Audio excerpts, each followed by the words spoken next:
Hello, and welcome to On Air with Akin Gump. I'm your host, Jose Garriga. At the end of every year, lawyers from a wide range of practices at Akin Gump come together to draft and publish the top 10 topics for Directors' Report. Each edition looks forward to the upcoming year and identifies those topics of greatest interest and occasionally concern to boards and directors. This is the first of a mini-series of podcasts that delve into the topics covered by the 2019 Top 10 report. And we have with us today to kick off the series Akin Gump partners Christine LaFollette and Daniel Walsh. Chris heads the firm's Houston office and is an oil and gas deal maker with more than 30 years' experience in energy transactions. Dan, based in London, focuses his practice on mergers and acquisitions and capital markets transactions in a cross-border context. They'll be looking at two topics that boards will need to consider throughout this year and beyond: corporate culture and board diversity. Welcome to the podcast. Chris, Dan, thank you for appearing on the show today. So let's start off by tackling the first of the two topics that I mentioned, corporate culture. Chris, how would you define that term, and what does it mean when looking at a company's board? This truly is a strong emphasis that we're seeing, and in 2019, I think everyone is focused on culture. It's very impactful because it represents the heart and soul of a company, and it starts in the boardroom.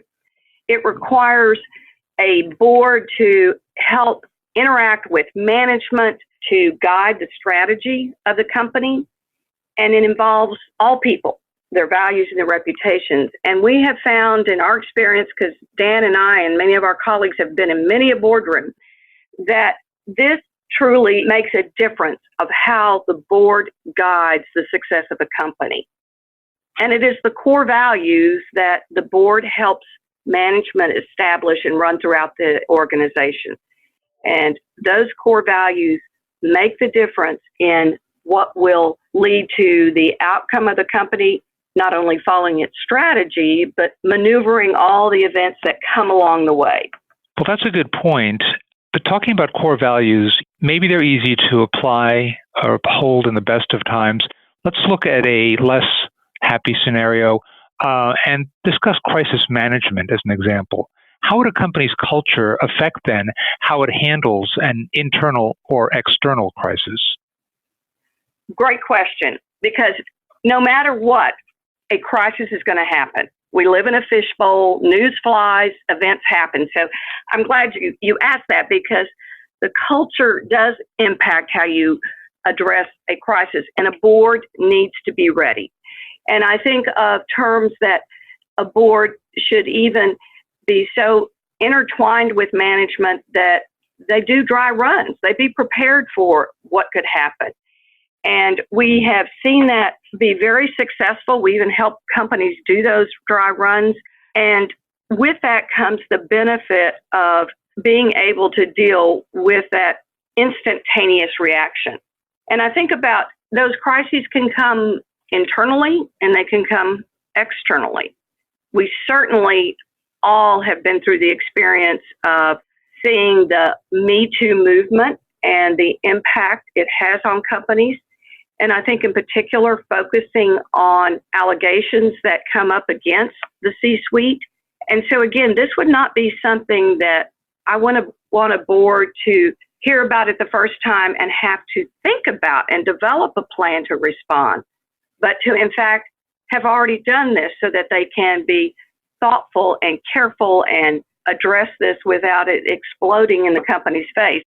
I work in the energy industry, and I think we all remember the impact of Deep Horizon, the Gulf Coast huge explosion. I remember we woke up and it was feeds on the TV of the leak, and it was incredible ability to assemble and react to those plans.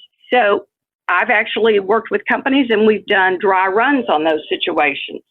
And it's not just the impact on a company's reputation or the impact on its economics in responding to those things, but you'll get the board's attention if they're attuned to the civil and criminal liability that can follow some of these crisis incidents. So I am a big believer that we really do want to help our boards and management work together with this culture that we've talked about that has good relations, good dialogue, very respectful, so that we can deal with what is eventually going to happen. Thank you, Chris. A reminder, listeners, we're here today with Akin Gump partners Chris LaFollette and Dan Walsh in the first of our Top 10 Topics for Directors podcasts. And, we're discussing corporate culture and board diversity. So let's move to the second of those then. On the topic of a company's culture, the question of diversity has to be considered. So let's zoom in on that topic. How important has board diversity become to a public company? Dan, could you field that, please? Well, I think the short answer is very important. I'd argue even critical. As we've seen, a number of studies now have come out which show a positive correlation between diverse boards and company performance. Then there's building pressure from institutional investors and shareholder advisory services, each of which, as you know, wield quite a bit of influence in shaping company focus and conduct.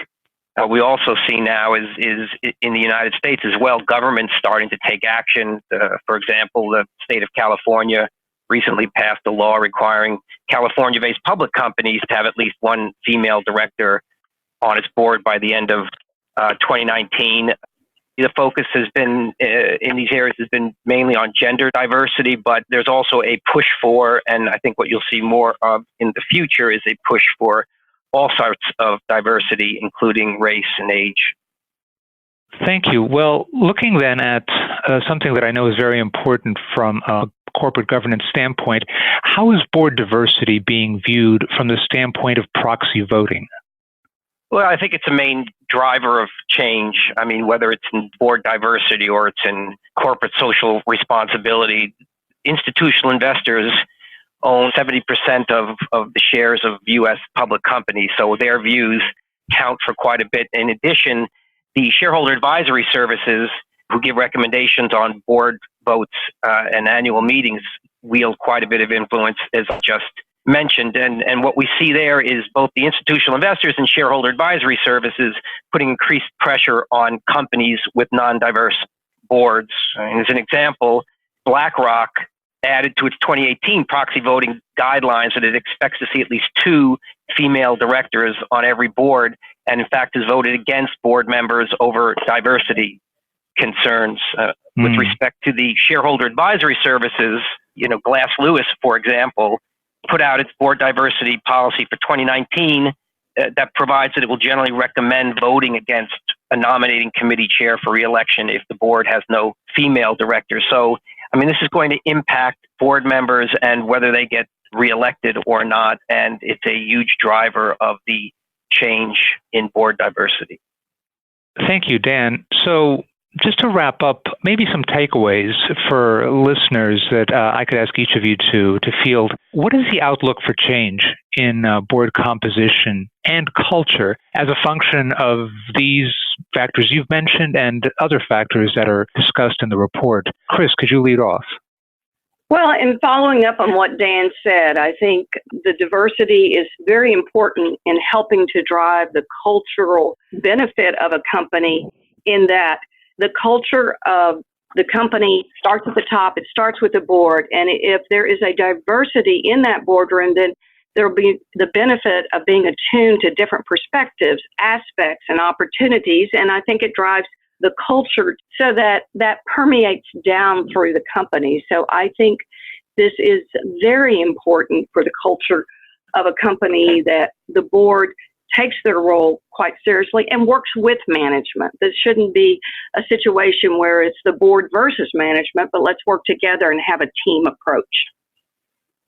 Yeah, I would agree with that. And this runs across board diversity. It runs across Me Too. It's part of what Chris talked about the board culture. It's a shifting specific focus on shareholder returns and what a company does quarter to quarter, right? And we see it, as I said, driven a lot by institutional investors at this stage in causing the change. And what I mean by that is there's a beginnings of a shift away from the only thing you have to think about as a board and as a company is your quarterly returns to your shareholders. So it's not just your shareholders, it's your employees, it's the society in which you operate.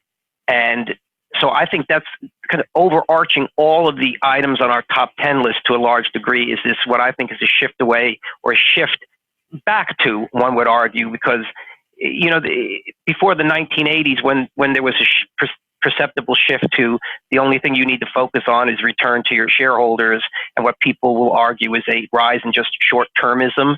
Now there seems to be a shift back towards multi-constituency focus of a company. I mean, we see Elizabeth Warren introduced a bill in Congress, the Accountable Companies Act, I believe what it's called, which goes to the very heart of this matter. And there's a lot of momentum building towards this multi-constituency shift.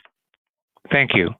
Listeners, you've been listening to Akin Gump partners Chris LaFollette and Dan Walsh. Thank you both for kicking off this Top 10 miniseries with such a great overview of these topics.